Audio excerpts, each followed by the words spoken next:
Hey everyone, this is Patrick Donohoe. Thank you for listening this week to the Wealth Standard Podcast.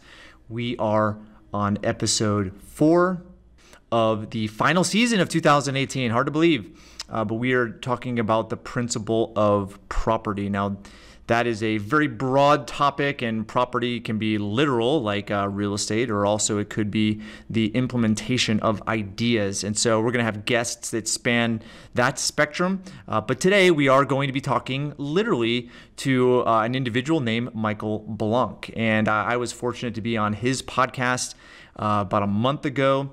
And he is really a smart guy, understands business well, has gone through the gauntlet that the business owners usually go through at some point in their career.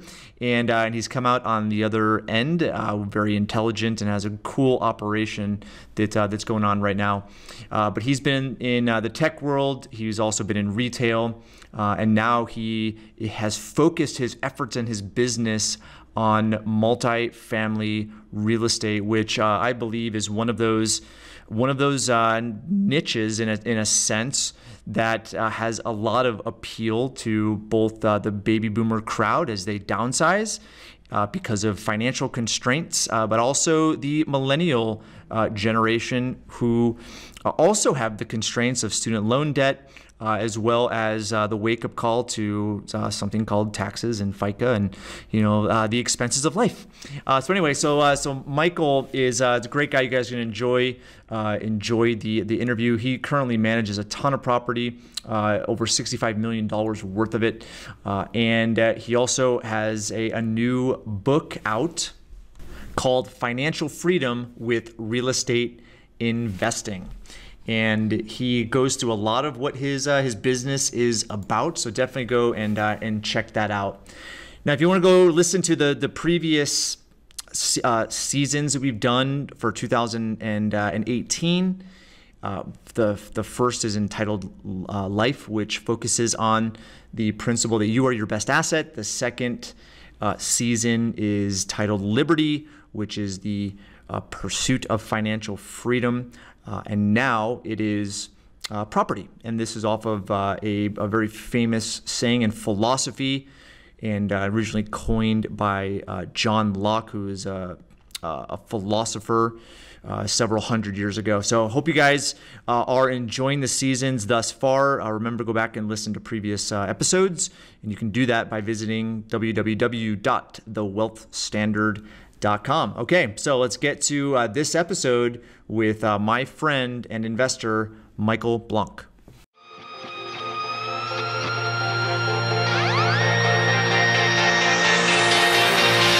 Welcome to the 2018 seasons of the Wealth Standard Podcast, celebrating the principles of life, liberty, and property. You are listening to Season 3, Property.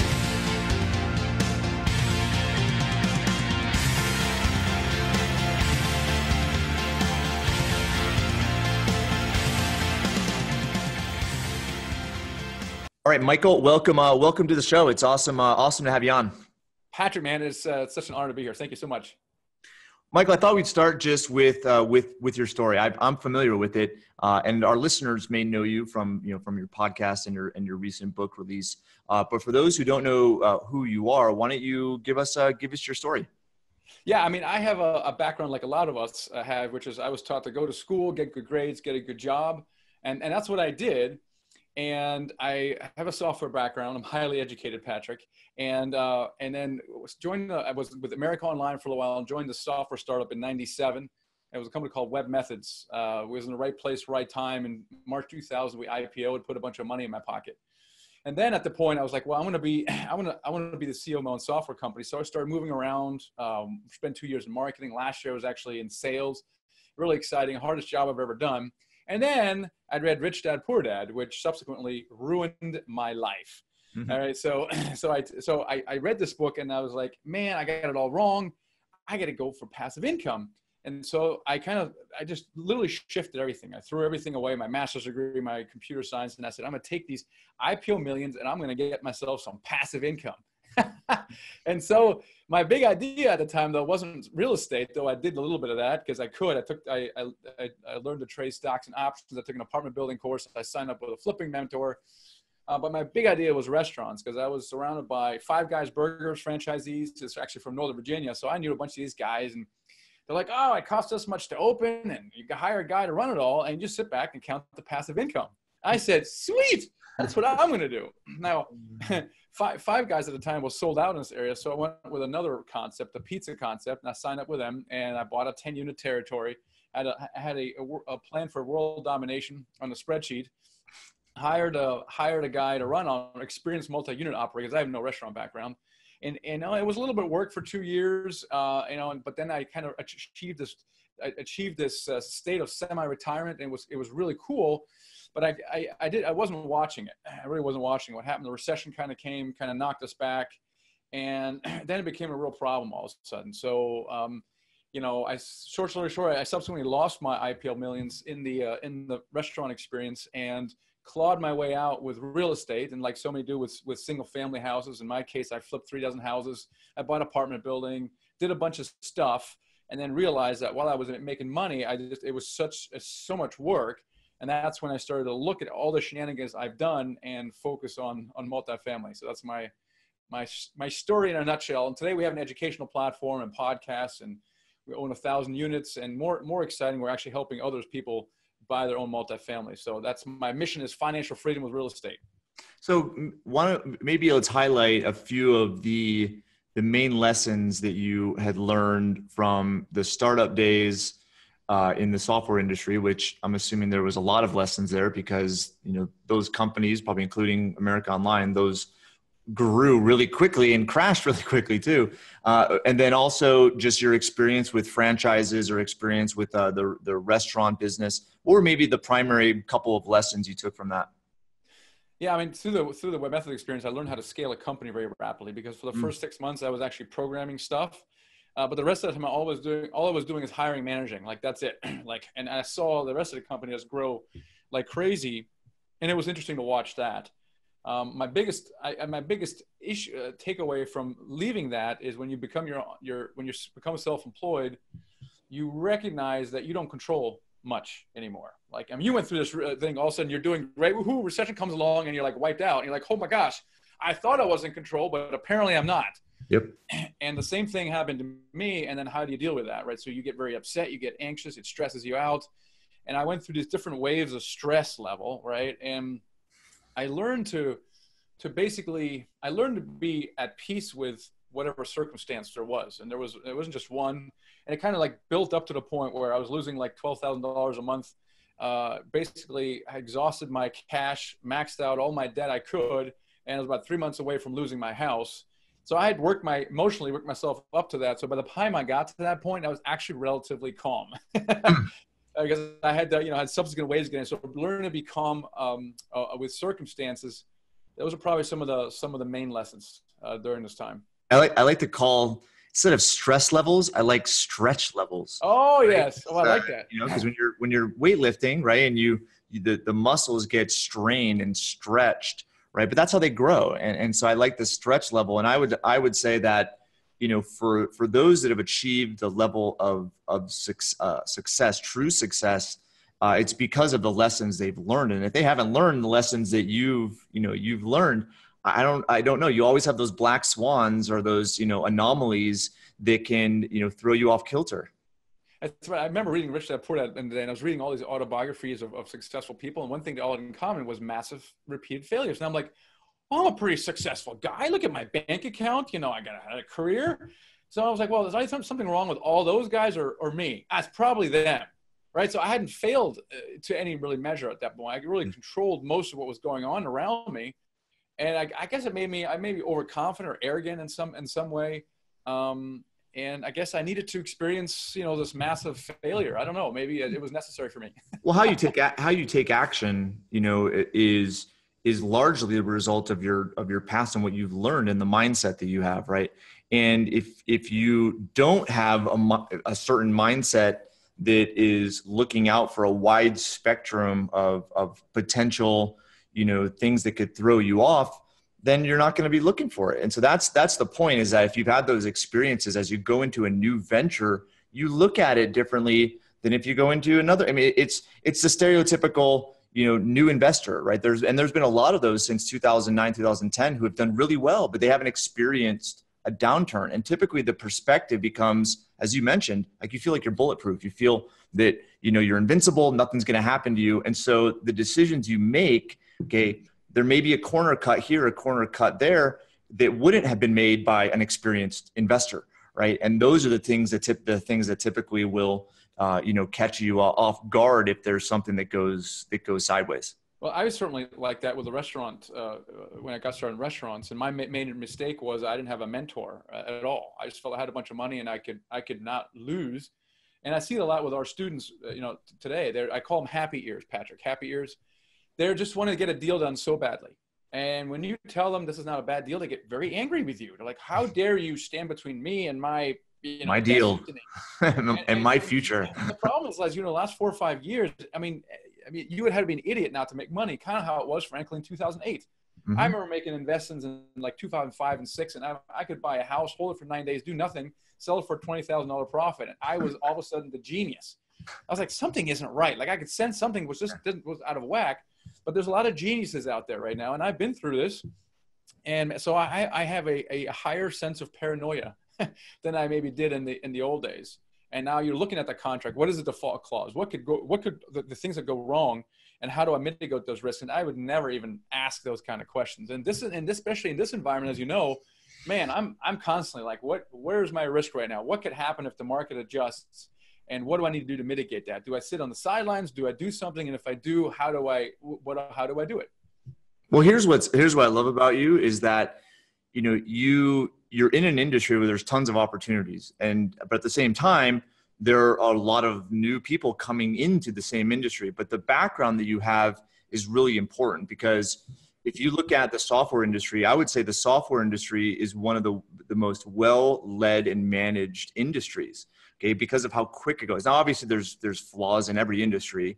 Okay, but the way in which management and leadership occurs is setting the course for a lot of other companies. I mean, including mine. I've learned a ton from how software and technology companies operate, where you're able to, leverage other people and have teams, and each person on the team plays a specific role, and that role is part of a whole.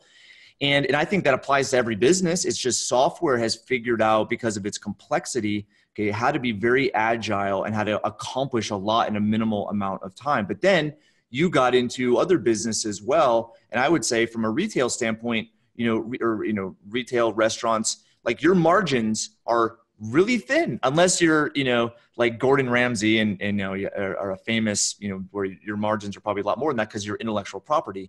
But I would say the combination of those two industries are fascinating to me as it relates to the industry that you're in now, which is multifamily. And that says a lot to me. And most people would totally discount that. They would say, well, that has nothing to do. It's a different industry. His success has nothing to do with his past. But I would say it totally does. And, in the end, the thing I always look at in investments that I make personally isn't the investment. It's the person and the team behind it. Because ultimately, that's where the failure typically occurs. It's not with the property or the investment itself, right? It's with the people behind it. And that includes business as well. So kudos to you for doing it and being so successful and learning from those lessons. I would say, as you're now in the multifamily space, maybe talk about some of the things that you've experienced over the last few years, and then talk about what you're doing right now. Yeah, I mean, in the beginning, I was just clawing myself out of the whole thing, was flipping houses, and I started blogging. I got into an apartment building, and then I started blogging about it, and for the bigger pockets, and put up my own website, and kind of one thing led to another. And then through feedback, I created an online forum where people could get feedback on their analysis, because we have an analysis spreadsheet called the Syndicated Deal Analyzer. And then someone said, hey, how about I submit a deal to you? Will you help me do this deal? And I said, well, sure. And then another one happened, and before you know it, I have this Deal Desk program, which is basically a joint venture with a student. And when I say student, I mean that relatively loosely. You don't have to be a coaching student per se, though many of them come from coaching students. You just have to be in this Deal Maker Mastermind program. It costs like $50 a month. So the financial bar is very, very low. But anyway, you find the deal, you analyze, you bring it to us. There's a series of coaching calls. And if you're not a coaching student, you're assigned one. And then if we like the deal, we help you get it to under contract. And then the paid quote coaching calls stop. And we work out a joint venture agreement. So we've done about 1,000 units through this over the last 18 months. And this is awesome. Now our primary source of finding deals, because my mission is to help people do their first deal. So this allows us to grow and also allows the newbie to do the deal. And what happens is the newbie does a deal and they do this 50 unit. They're like, oh my gosh, I can't believe how big this is. And we're like, I can't believe this is so small. And then what happens is, they do this deal and they're like, oh, that was pretty cool. I'm going to go a little bigger. So now they go after a 150 unit deal. Now we got to raise $4 million for this stuff. And then I have a couple knuckleheads who are going under 500 unit deals, right? And I'm at one point, so they're stretching our capacity to do these deals, but it's fantastic to see this growth in people. But that's how we've grown is through joint venturing, and we also joint venture with people who raise money with us as well. So it just creates opportunity all around, and I just really enjoy that. Well, it's amazing. I mean, and this, I find it fascinating that how you're actually doing it, right? Which is, I would say, the most apartment people, they go out and raise money and buy apartments, and they take a certain percent of ownership. But for you've essentially just put together an idea or a kind of a business where all the heavy lifting is done for you, right? People find deals, you're able to analyze them and tell if it's a good deal or not, and then connect the dots with other resources that they're going to need, which I think is fascinating. And it reminds, it is in sync with, what I would assume is your tech background, because that's very indicative of getting a lot done with very little effort. Well, not to say that you're not putting forth effort, because you are putting forth a lot of effort, but you're doing a lot.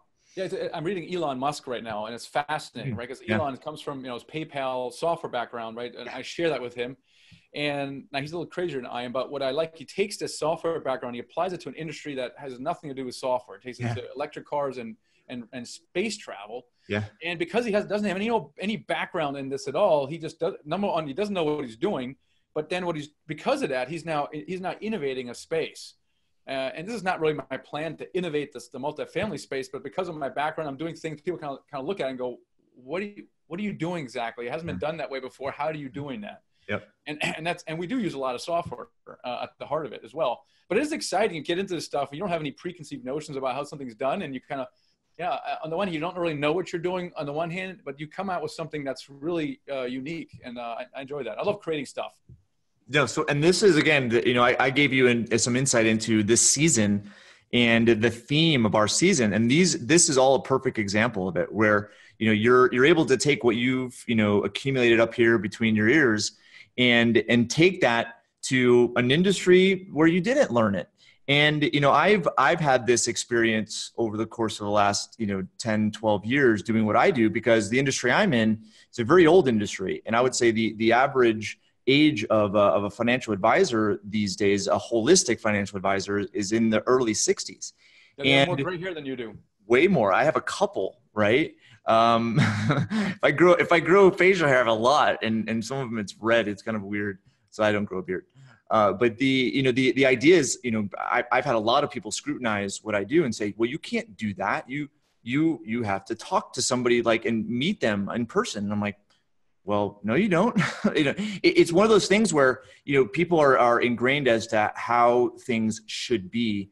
And there's always a better way to do it. And so kudos for doing that. But let's get into, so I think that's part of the theme, is being able to take your knowledge and apply it and make this, aspect of the real estate industry more efficient. But maybe let's talk about just multifamily in general, because multifamily has gotten a lot of attention recently, and there's a lot of developers and even new investors coming into the space. Institutional money, private equity money. Maybe talk to us about this space and what you're seeing. Why is there an opportunity? Why is there demand? What's going on with housing? Yeah, so I can answer this on multiple levels. I'm gonna answer it under what's going on in the space. Why is it getting so much attention? I think the opportunity really is for the normal real estate investor. And I think that's really the opportunity. There's so many real estate investors out there, both people who have single family houses or who want to have single family houses.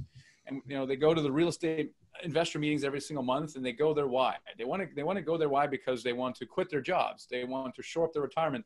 At the heart of it, they want to control their time. That's what they want. They don't want to be a millionaire. Yeah. They want passive income so they can quit their job, so they can do whatever they want whenever they want to do it. And I was the same way. I was misguided in my thinking on how to achieve this, right? So I'm thinking in my mind, I have my W-2 job, as great as it wasn't so great in the end. And I want to become a real estate investor so I can do whatever I want. So I get on this ladder, and I get on the real estate investing ladder, and I get to the top because I flipped 3 dozen houses. And I realize that the ladder is on against the wrong wall. The wall is really financial freedom. I had basically enslaved myself with my house flipping business, and it wasn't what I wanted. Now, and so a lot of people are like that. They're like, I want to be a real estate investor. No, you don't. You want to control your time. How do you want to do that? And so because I've done almost anything under the sun in real estate, now look at all the pros and cons of the activities. And meanwhile, this apartment building that I had, back in 2011 is sending me mailbox money. I'm like, man, there's no work. It actually bores me, right? Like, this thing's boring, but never, I just get a check every month. I'm like, you know what? I like boring all of a sudden. Maybe I should just do more of that. And the more I studied it, my concerns were, and this is everybody's 2 main objections, Patrick, to getting into this space. And this is why I love this opportunity. Most people think they need experience to get into this, and they need a lot of money.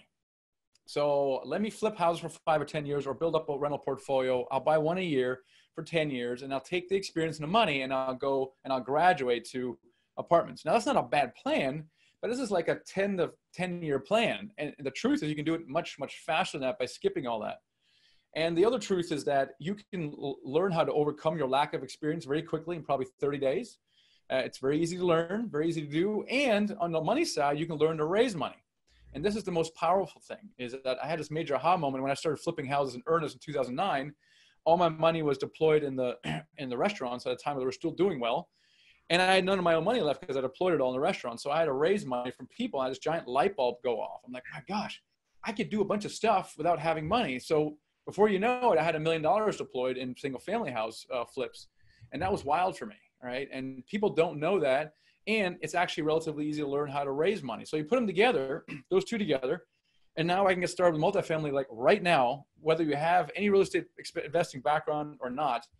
And that is the opportunity. And what I find is that the people I have in the book, case studies, from the time they decide, Patrick, that they want to get into multifamily for whatever reason, from that point forward, they're within 1 to 2 years away from quitting their job, like almost without exception. And I say 3 to 5 years just to hedge my bets a little bit more. But the truth is, from that moment of decision, it's much, much faster. I just know no other business in the world, software, restaurants, nightclubs, whatever you want, that you can permanently become financially free and it's so quickly from zero. And that's why I'm so excited about that. So let's talk about, the actual method to do that, which you've chosen as multifamily.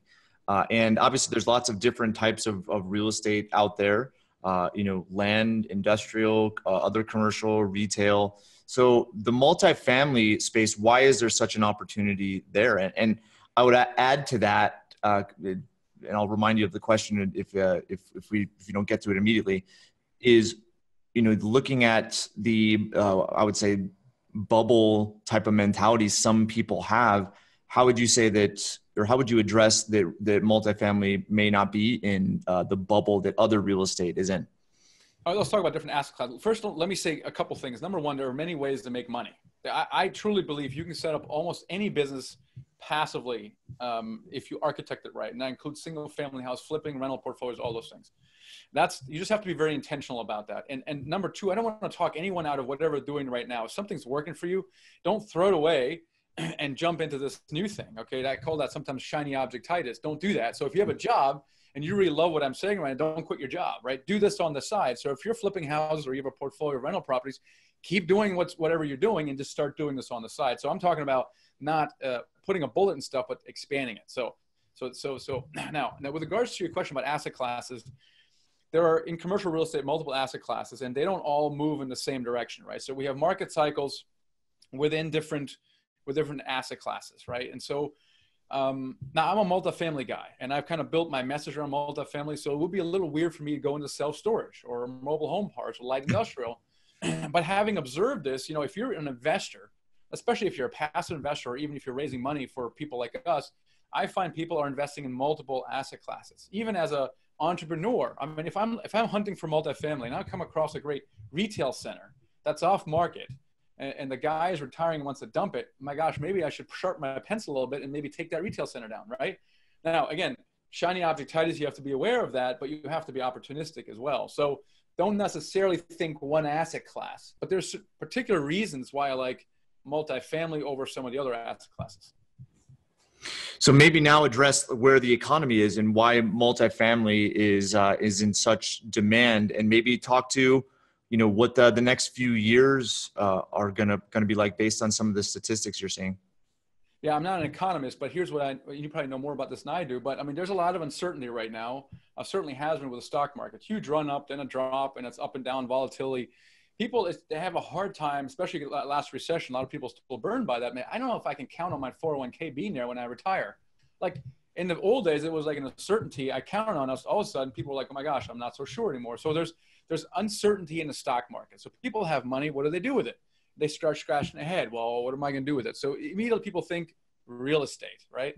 And so there's a lot of opportunity within real estate, and there's more and more people jumping into space. And, you're competing with 1031 exchange money, right? So a lot of people that don't really need to buy, it's relatively smart. They just have to save money. There's a lot of international capital coming in. There's high net worth individuals who are not syndicating. They're all an advantage to the syndicator. And it has been a little harder to find deals. And we are expecting some kind of correction, hopefully soon. The question is, well, I talk about, what do you do now? Do you wait for this to happen? Well, it could be tomorrow. It could be in 2 years. So what are you going to do? Sit on the sidelines and watch? Yeah. I mean, the way we're doing it is just, we're just sticking to our investment criteria, right? So if I'm buying in a great market, or I'm buying in a really hot market, but my investment criteria is exactly the same, my chances of finding the right deal is going to be, I have to prospect more, but I'm still buying the same thing I would have bought 5 years ago. Mm-hmm. It's just taking me harder to find it. So the people that are doing deals, and they're just hustling. I mean, right? And so in 2009, you could have bought anything for, pennies on a dollar, but no one was, because everyone was scared. So you're not buying in a recession because you're like, oh my gosh, where's the bottom? I don't know where the bottom is. And now everybody seems to be coming out of their shell again, getting into it. Just don't be that guy. Don't, fundamental stuff. Buy for cash flow, right? That's, people bought in 2007, no cash flow because it's going to appreciate in 6 months. So don't do that. Don't do a 3-year ARM or 5-year ARM, right? That comes due, and you're depending on interest. Don't do that. Go get a 10-year amortized loan, like simple stuff like that. And so we're just sticking to our investment criteria. We're underwriting conservatively, and we have to pass on most deals. But then the ones we do get, we're like, you're still seeing deals. Yeah, we're still seeing deals, and say, what happens if we get a dip? So our rent's going to go down, vacancy going to go down.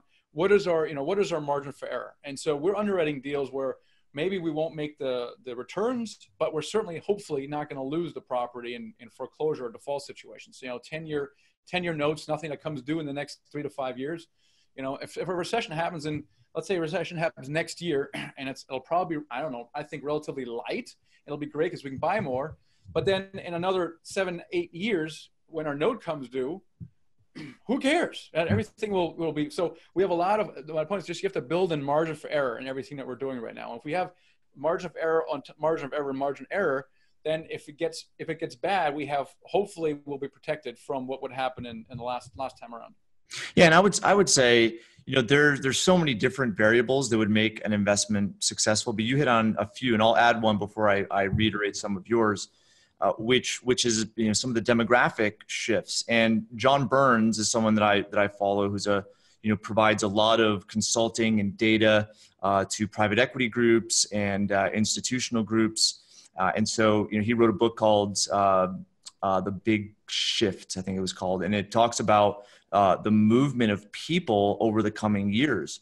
And I'm witnessing it firsthand in Salt Lake, but people are leaving, California in droves and going to Nevada. They're coming to Utah, to Arizona, but there's also a lot of people moving from the Northeast, right? Yeah. And they're moving down to the southeast, right? Yeah. Yep. And I'm not sure what your experience is, but outside of DC, that has blown up in the recent years. So there's shifts in our country, and when there's shifts, people have to live somewhere. So here in Salt Lake, I was telling you before we started recording, there's apartment buildings going up everywhere. And my literal next door neighbor, he's a developer, and he actually is the designer and the architect. And they've been putting up places left and right just because of how many people are moving here. But they're all young people, and so it's all apartments. And the idea is, for him at least, it's been finding just cheap land and then building, but it's also been finding the apartment buildings that are owned by 80-year-olds and 90-year-olds, right? That are trying to either get their estate in order, or they passed away and they're trying to get their estate settled. So for those that that, because there's a lot of old money in apartment buildings in different areas. So there's always opportunities. You just need to know where to look, and then you also need to know, as you said, know that it's cash flowing. But I would say even a step further than that is you need to know the numbers. You need to know what the pro forma is. You need to know what the financial statement is, and you need to know what you're looking for. Because if somebody really wants to sell a building or sell a property, the pro forma isn't easy, isn't that hard to, adjust here and adjust here so that the numbers work in your favor, right? So it's understanding, what a financial statement is, what those numbers really mean, and what backs them up. But then, I would also go to your point where there's some inflated, markets as well. So you have to look at, the right places where there is demand. But then you also need to know kind of where the numbers and where the financials are, which is what I like about your company, because you have a full-on formula and, deal spreadsheet and calculation and software that will tell you whether it's a viable deal or not. It's not this, well, I think it's a right deal or I think it's a bad deal. Like, empirically that it's a good or a bad deal. Yeah, that's right. Numbers are at the heart of this. It's kind of a numbers. It's a relationship and a numbers business, also marketing, right? So you gotta, if you don't have all three of those in one person, then some people I see partnering together, right? So some person could be very analytical and is very detail oriented, and the other person is a relationship person, and they do brokers and they start raising money. And we've seen many partnerships, very successful ones, form in this way because everyone's got some of their strengths and weaknesses. Let me add two things to that because. This is what's interesting. This was actually this week, not this week, end of last week, where a guy that that I have a ton of respect for and does a lot of multifamily. He said that he was on the sidelines, that he's just raising capital and not doing deals because of how inflated things are.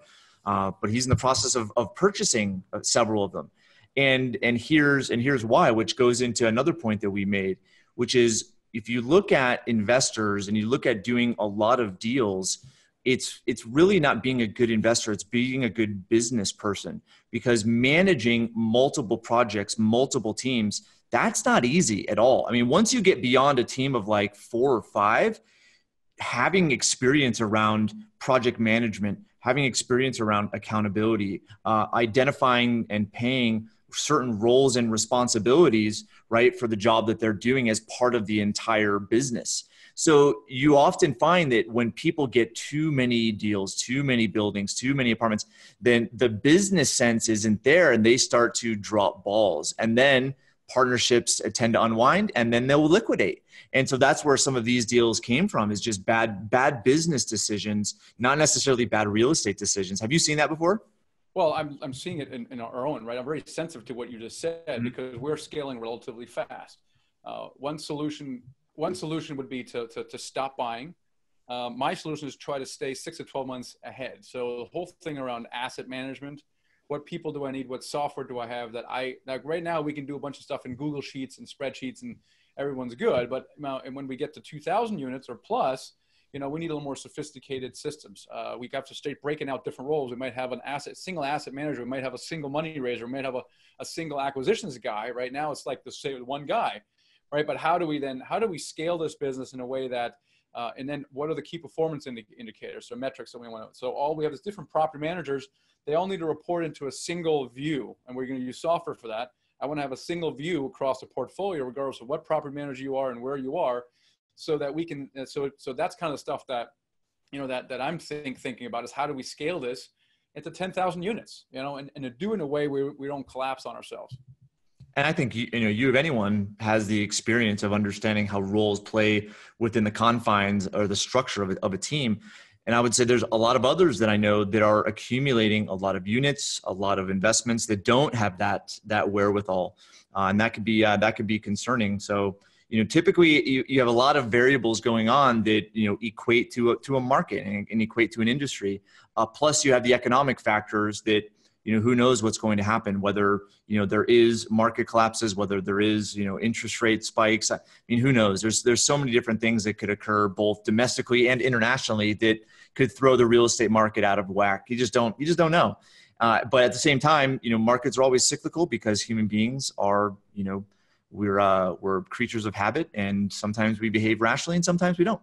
And, typically, I would say real estate opportunities are like buses. They come around every 5 to 10 minutes, but you need to know what to look for. And then especially if you're a passive investor, you need to make sure that you're working with the right team, and a team that has the ability to scale or is already scaled. And that just comes down to, asking good questions and doing good due diligence, because managing one, 100 unit building isn't that difficult. Managing 100 unit buildings, that's a different story.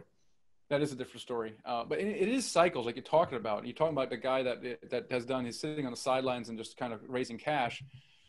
There's a problem with that, is his investors are going to get impatient with him because he doesn't have a deal. So what's happening is, and this is not an isolated instance, there's some people who have deals and some people who have the money. Typically, people have had both the deal and the money and say, well, they would just syndicate their own deal. But now, because it's a little bit chunkier right now, right? So you might be a syndicator right now. You maybe have a lull in the action right now. You did your last deal 3 months ago, and right now you don't have one. But meanwhile, your investors like, Patrick, what do I invest in? It's like, I don't have a deal. I'm really sorry. Well, then I'll just go somewhere else. Yeah, and then they go somewhere else. Versus you going, hey, you know what? Why don't I joint venture with someone else? I know someone else who's got a deal. I got to make sure they're not a knucklehead. Mm-hmm. But why don't I joint venture with that deal? Now you bring your investors into a general partnership of someone who has a deal. And so we're seeing a lot of that going on right now. Cool. And so we have the ability to do more deals together in that way. But you do have to be flexible. You have to keep your eyes open.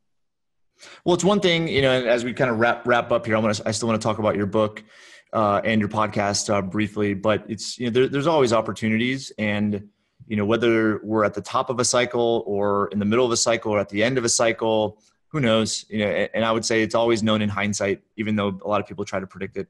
But it's one of those, it's one of those things where, the market is evolving, real estate is evolving, it comes down to the demand, and real estate is the most in demand thing because everything happens on real estate, literally. And even stuff that's in the cloud, right? There's servers, and there's people that work out of their house, and it's all property. So the idea in the end is, how do you stay up to speed and with the wind in regards to, what trends are and where the opportunities are. And so I would say, your podcast is definitely a way to keep in touch with you and to see kind of what you're up to, what deals are available, what the market is doing. So maybe talk a little bit about your podcast and what you try to focus on there, and then we'll get to the book. Yeah, the podcast and the book are really, they're very close. My mission really is helping people become financially free with real estate. It just may not be in the way that they think, which is typically single family houses. So, even on our book, there's nothing about apartment buildings on the cover. And I did that intentionally because of the objections I know it'll raise. And so in the book, I talk about the overcoming those two objections and the actual mechanics of getting your first deal done. Because what's exciting to me is that I don't have to show you how you can do 500 units so you can quit your job, because of this law of the first deal. The law of the first deal says that if you do a multifamily of any size, you will be financially free in the next 3 to 5 years. And I'm not making this up. It's a phenomenon. That's why I coined it. Someone who does their first deal within 1 or 2 years, they're done, because the first one is always the smallest, takes the longest and the hardest to do. It might take, oh my gosh, a year or 18 months. And all of a sudden the second comes within weeks or just maybe a month or two after that first one. And then the third one comes. So typically you do the first deal the first year, and then you do two deals in that second year, and they get progressively larger, and you will have covered your living expenses. And that, to me, if I can reduce the problem down to a single thing, such as you buying your first duplex, my gosh, that's very powerful, right? Because I don't have to worry about the second or third. And so on the podcast, I just look for as many case studies as I can for people who have quit their jobs, with apartment buildings, and just saying, hey, how did you get started? What were your challenges? How did you overcome those? How did you do your first deal? Or what happened to the second, third? Oh, they basically fell in my lap. Wow. But yet again, another example, right? And so it's kind of hammering home this point. It's just there's a lot of misconceptions about what people think they know about apartment buildings. And I'm just trying to, get some information out there. And that's good because there's always going to be misconceptions, and there totally is, especially when it comes to multifamily living, what it's been in the past and what it is today. So why don't you give out your website, how people can buy the book, get a hold of you, listen to the podcast. Yeah, the book is on Amazon. It's called Financial Freedom with Real Estate Investing. It's a bright yellow book. I don't know if you're showing video or not, but bright yellow book. Yeah. And the website is themichealblank.com. That's THE Michael. And then BLANK, or just type in apartment building investing in Google, and I should be easily findable. Yeah, so that's it in a nutshell. All right, and we'll make sure we put all the links on the show notes. You guys can visit thewealthstandard.com if you're driving or not able to write down or jot down Michael's information. All right, man, it was awesome to have you on. I mean, this is it's a space that I always get questions about, and don't really have a lot of guests on that talk about it. So thank you. Thank you for your time, and thank you for sharing some of your wisdom with us. Yeah, it's awesome. And I enjoyed interviewing you and learning about your business, which is fascinating. And I'm just going to go through the whole life insurance thing yourself. I think it's like magic. So I really appreciate you coming on my show, and thank you for having me here. I really enjoyed it. Okay, Michael, it was a pleasure. We'll talk to you next time.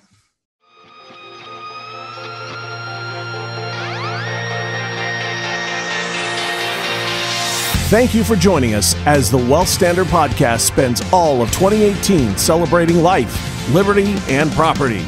Be sure to leave us a review on iTunes, and we'll see you on the next one.